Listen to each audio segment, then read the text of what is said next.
Hello and welcome. This is a drink called How I Make Iced 7-Up Lemon Lime. First thing you gotta do is you put in the ice cubes into a glass. This might take a couple of seconds, just so as you know.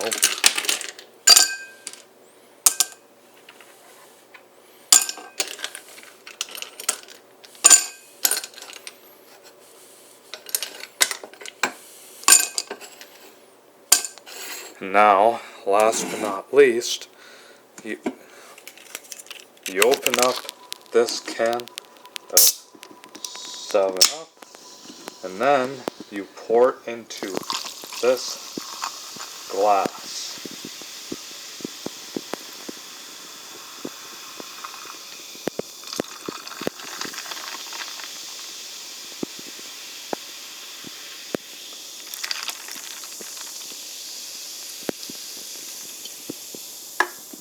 And here is your iced 7-Up Lemon Lime.